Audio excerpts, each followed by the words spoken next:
뭐? 나 MBTI 같은 거 안 믿는데? 야! 만약 400 생기면 둘 중에 뭐 삼? 없는 거 아는데 그냥 만약에 길 가다 죽었다 치고 진짜 만약에 아니 길에 그냥 400이 떨어져 있었다니까? 아니 진짜 그냥 만약에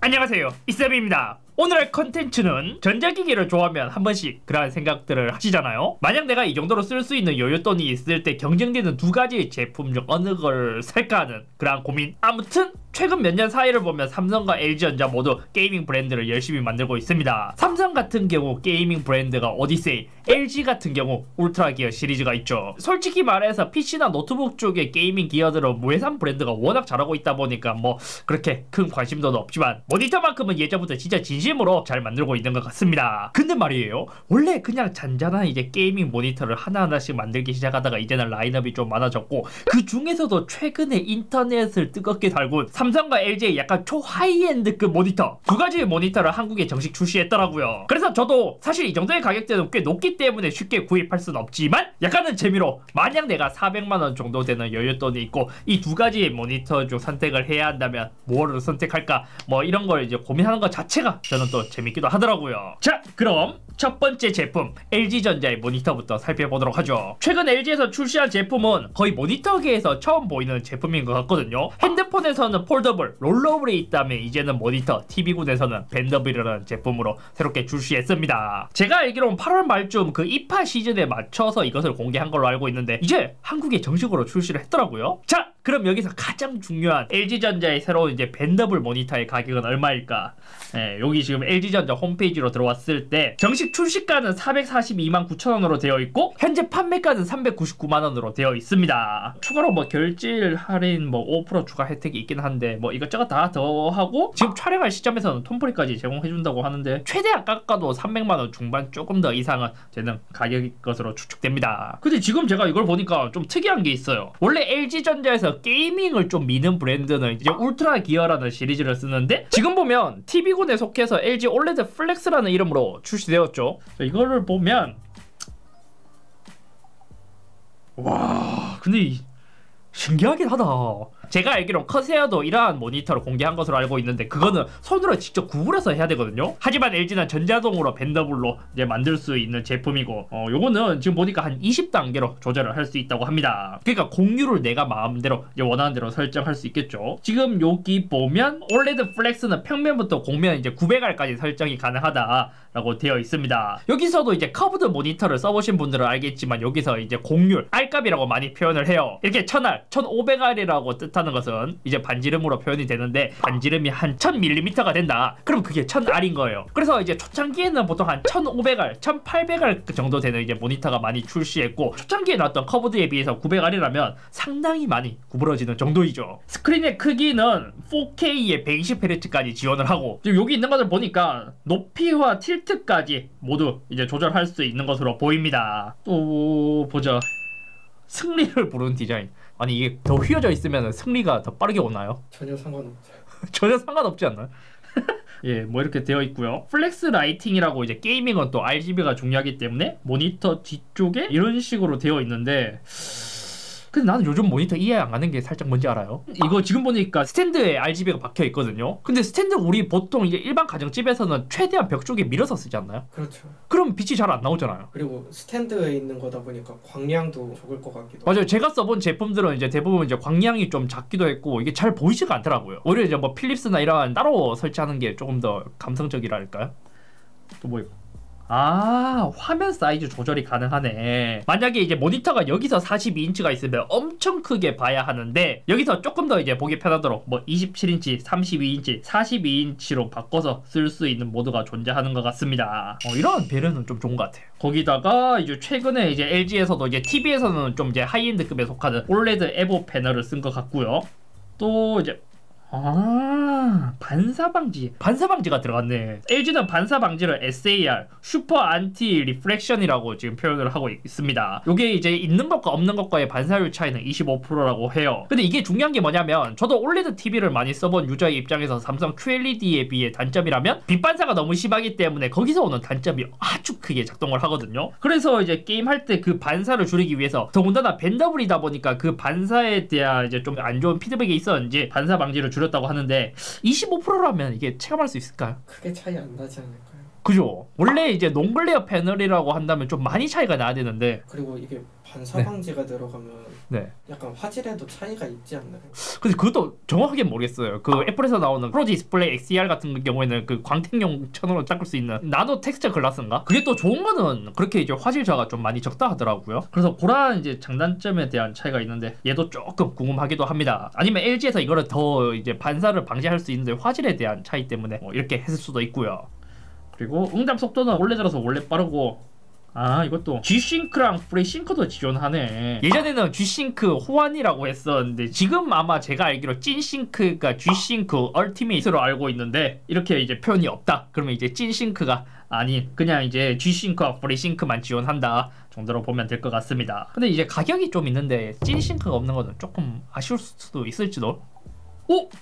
이거 좀 괜찮다. 에코 캔슬링 마이크라고 해서 모니터 자체에 마이크가 있다는데요. 스피커는 40W의 출력을 갖고 있고 돌비 애트모스를 지원하는 스피커라고 해요. 그럼 만약에 이게 진짜 잘 작동을 한다면 요거 모니터 하나만 두면 따로 이제 스피커랑 마이크 살 비용을 아낄 수 있는 거잖아요. 그러면 괜찮을 것 같은데 뭐 나머지는 기본적으로 뭐 이런 식으로 되어 있습니다. 근데 제가 이걸 보니까 좀 든 생각이 뭐냐면 LG에서 똑같은 42인치의 게이밍 모니터라고 유명한 제품이 있거든요. 그 올레드 42 C2인가 그게 있는데 지금 이 가격이라면 그 두 개 살 수 있는 가격이에요. 42 C2와 올레드 플렉스와 비교했을 때 이제 차이점이라면 그 아까 말했던 이제 SAR 반사 방지가 적용되어 있고 에코 캔슬링 마이크 스위칭 오브 쓸 수 있고 뭐 높낮이 틸트 게다가 이제 밴더블이 될 수 있는 차이가 있는데 한 2배 정도의 가격 차이가 합당할까? 이걸 안 써보고 평가하기에는 좀 그렇긴 하죠. 다음은 삼성의 오디세이 아크라는 제품입니다. 확실히 여기서 이제 이름도 오디세이라고 이름을 붙었고 LG는 울트라 기어라는 말이 안 붙었잖아요. 그렇다 보니까 삼성은 확실하게 PC 프린터, 모니터, TV가 아닌 게이밍에 아주 속해 있는 타겟을 확실하게 하고 있는 제품인 모습을 볼 수 있습니다. 이런 거는 삼성이 LG보다 잘하기는 해. 게이밍으로 홍보를 했는데 게이밍 브랜드가 아니야. 뭐 향상된 승리 뭐 그렇게 얘기하더니 맞아요. 승리를 이끌어주는 뭐 디자인인가 그랬잖아요. 이게 좀 아쉬워. 근데 웃긴 게 뭔지 알아요?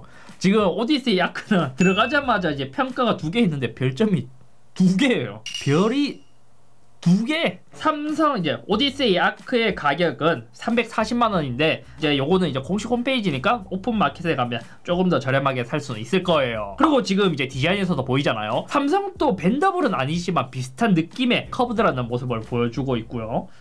오디세이 아크 스크린은 LG보다 조금 더 큰 55인치의 4K고요. 그리고 165Hz의 주사율 LG보다 요거는 이제 조금 더 높기는 하죠. 게다가 이제 세로와 가로로 전환할 수 있는 그러한 모드가 있는 것 같아요. 공률은 1000R인데 LG가 훨씬 더 많이 휘어지기도 하고 심지어 LG는 이제 평면으로도 쓸 수 있고 20단계로 조절해서 R값을 이제 내 마음대로 최대 900R까지 조절을 할 수 있는데 확실히 활용도는 가변으로 되는 이제 LG가 더 좋은 것 같아요. 게다가 구부러지는 것도 더 훨씬 더 많이 구부러지니까요.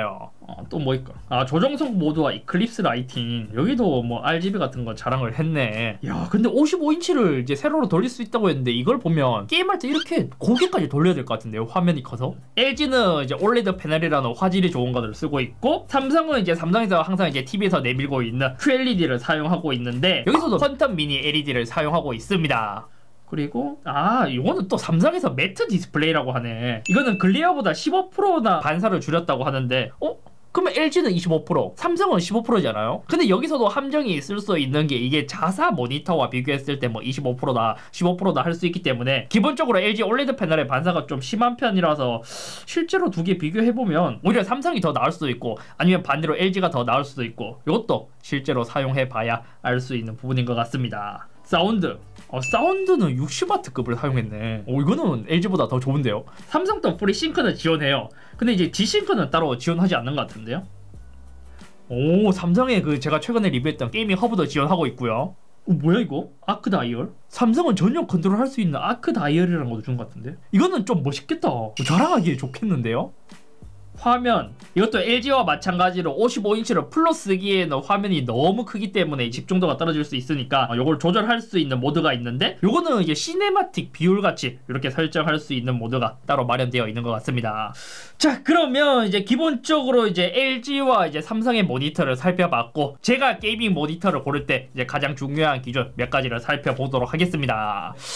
제가 중요한 거는 해상도예요. 해상도. 이것도 뭐 이제 기준 같은 경우 사무용이나 게임용이나 거의 비슷하긴 하거든요. 하지만 조금 이제 요 세부적인 게 저는 살짝 다른 것 같아요. 저는 만약 여유가 되거나 고사양 게임을 즐기는 유저분들이 아니라면 4K를 추천드리고 싶습니다. 만약 고사양 게임을 즐긴다면 사실 이 그 4K 모니터를 사면 그만큼 이제 받쳐줄 수 있는 그래픽 카드를 또 구입해야 되다 보니까 전체적인 견적이 많이 올라가서 저는 이제 어느 정도 타입을 봐서 QHD급 이상을 추천드리고 있습니다. 저도 실제로 집에 쓰고 있는 게이밍 모니터가 LG 울트라 기어거든요. 제가 그거를 바꿀 때도 32인치의 4K의 120Hz 이상의 모니터를 사고 싶었는데 그 당시에는 그것을 모두 충족하는 모니터가 없었고, 그렇기 때문에 이제 타입을 봐서 이제 QHD 32인치 그리고 이제 오버드라이브를 했을 때 180Hz까지 지원하는 LG 그 32GP850으로 이제 구성을 두 개 했습니다. 만약 게이밍이 아니라 이제 사무용으로 구입한다? 저는 그럼 무조건 4K를 추천드려요. 왜냐면 스마트폰도 이제 그 아이폰 4때인가 레티나 디스플레이가 나타나고 나서 이제 그 이제 해상도에 대한 기준이 확 달라졌잖아요. 그래서 일반적으로 사무용으로 썼을 때 4K 모니터를 쓴다고 해도 그래픽 사양이 그렇게 막 높은 것도 아니고, 예전에는 4K 모니터가 비쌌지만 이제는 중소기업 모니터나 좀 대기업 모니터도 많이 저렴해졌기 때문에 사무용이라면 무조건 4K, 게이밍용이라면 최소 QHD급 이상을 추천드리고 있습니다. 두 번째는 역시 이제 화질이죠. 이거는 사람에 따라 기준이 조금씩 다르긴 하거든요. 하지만 저는 이제 약간은 화질을 이제는 조금 많이 보는 편이긴 해요. 이것도 사실 이제 역체감 때문인데, 예전에 그 LG에서 27인치급의 이제 나노 IPS를 사용한 모니터가 출시해서 저도 구입해봤는데, 그때 딱 와, 모니터도 진짜 좋은 걸 쓰면 화질 차이가 엄청 많이 나구나를 깨닫고, 특히 저는 이제 영상 편집을 하면서 색 보정을 많이 하다 보니까 화질에 대해서 약간 민감한 편이긴 해요. 완전 전문가만큼 아니지만요. 그래서 집에 있는 TV도 LG OLED 앱으로 구입을 했죠. 모니터를 몇 개 구입해보니까 또 든 생각이 뭐냐면, 대기업 모니터와 중소기업급 모니터와 가장 큰 차이가 이제 색감에 대한 부분이랄까요? 그래서 색에 대해서 민감하다면 저는 웬만하면 대기업 모니터를 좀 추천드리는 편이고, 색에 대해서 많이 민감하지 않고 가성비를 원한다면 저는 중소기업 모니터도 잘 고르면 좋은 제품을 고를 수 있다고 생각합니다. 그리고 이제 마지막 세 번째는 이제 포트에 대한 구성. 이번에는 게이밍 위주이다 보니까 데스크탑에 물려 쓰는 용도로는 사실 뭐 이제 포트에 대한 구성은 크게 가리지는 않습니다. 왜냐면 보통 DP나 HDMI 포트는 대부분 모니터에 있으니까요. 근데 이것도 이제 제가 조금 더 테스트를 해봐야 알겠지만 서로 장단점이 있는 것 같더라고요. TV 같은 경우 이 ARC라는 기능 때문에 HDMI 위주로 저는 사용을 하고 있고, PC에서는 반대로 DP 포트를 좀 위주로 사용하고 있습니다. 왜냐면 이제 PC 같은 경우에서 제가 사용해보니까 DP와 HDMI와 대역폭의 차이가 있기 때문에 대역폭이 크면 클수록 더 많은 정보를 보낼 수 있다 보니 DP가 조금 더 색감이 더 좋다라는 인상을 받았고, 또 FreeSync나 G-Sync가 DP에서 조금 더 안정적이라고 해서 저는 웬만하면 게임할 때는 DP 포트를 사용하고 있습니다. 그래서 이제 위에 대한 요소를 고려했을 때 OLED 플렉스에 대한 장점이라면 벤더블, 가변으로 공유를 조절할 수 있다는 것. OLED 에보 패널이기 때문에 화질은 이제 뭐 당연히 좋을 거고, 마이크는 테스트를 해봐야겠지만 내장되어 있어서 잘 작동한다면 굉장히 좋고, G-Sync 후원이 가능한 것도 장점이에요. 반대로 삼성의 장점이라면 일단 가격부터 이제 출고가 기준으로 봤을 때 대략 한 50만원 정도 더 저렴하다는 점, 그리고 42인치가 아닌 55인치이기 때문에 스크린 사이즈는 더 크다는 점, 그리고 TV에서 제가 리뷰를 했던 게이밍 허브를 지원하고 있기 때문에 다용도로 쓰기에도 좀 좋다는 장점을 갖고 있고, 60W급 스피커가 탑재되어 있기 때문에 뭐 이것도 무조건 출력이 좋다고 해서 이제 좋은 건 아니지만 LG보다는 조금 더 빠방한 사운드를 들을 수 있지 않을까. 그리고 오디세이 아크 전용 리모컨이 들어있다는 점이 장점으로 보입니다. 하지만 또 걸리는 점이 있기도 해요. LG의 단점이라면 이 벤더블로 움직이다 보니까 모니터의 스탠드가 굉장히 커서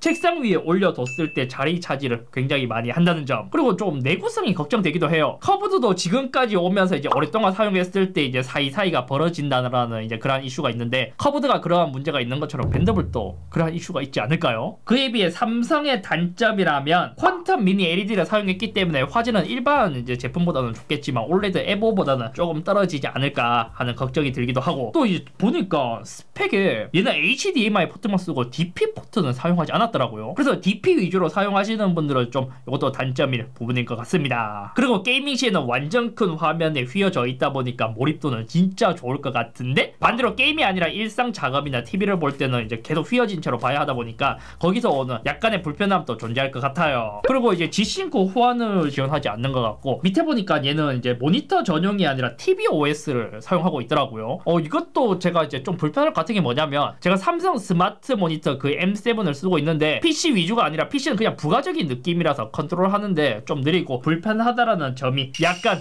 걸리는 부분이랄까요. 그래서 뭐 결국 이제 서로서로 뭐 어느 게 더 우월하다고 이제 이야기하기에는 좀 어려울 것 같고, 가격이 만만치 않다 보니까 가격을 고려하면 LG가 그만큼의 돈값을 하는지, 아니면 삼성이 조금 더 저렴하지만 이제 가성비가 더 나은지, 이러한 부분이 좀 고민될 것 같습니다. 사실 근데 이걸로 이야기하기는 어려워요. 왜냐면 이렇게 스펙적인 부분은 이제 1차적으로 보는 거고, 나머지는 실제로 사용해 봐야 알 수 있는 부분이기 때문에 이건 뭘 두 개 다 살 수도 없고 한 개 사기도 버거운데 말이에요. 아무튼 오늘은 여기까지며, 이렇게 오늘은 재미로 이제 두 양 제조사의 게이밍 모니터로 초하이엔드급이라고 할 수 있는 두 제품의 모니터를 한번 비교해 봤습니다. 실제로 제가 이 영상을 찍었다고 해서 진짜 사는 건 아니고 그냥 한번 이제 재미로 한번 해본 거고, 실제로 둘 다 써보고 싶기는 해요. 왜냐면 저희 이제 그 레이싱하는 장비도 이제 점점 이제 꾸며가고 있는데 거기 마침 모니터가 필요했거든요. 원래 그 가로로 긴 거를 살려고 했는데 그거는 또 세로폭이 좁아서 몰입도가 떨어질 것 같은데, 이 두 가지 모니터 정도면 완전히는 아니더라도 어느 정도는 충족이 되지 않을까요? 시청자분들도 이렇게 분석을 해봤을 때, 만약 내가 400만 원이 있고 여윳돈으로 이 두 가지의 모니터 중 한 개를 선택해야 한다면 어떤 게 더 좋은 선택이 될지 댓글로 한번 토론을 해보면 재밌을 것 같습니다.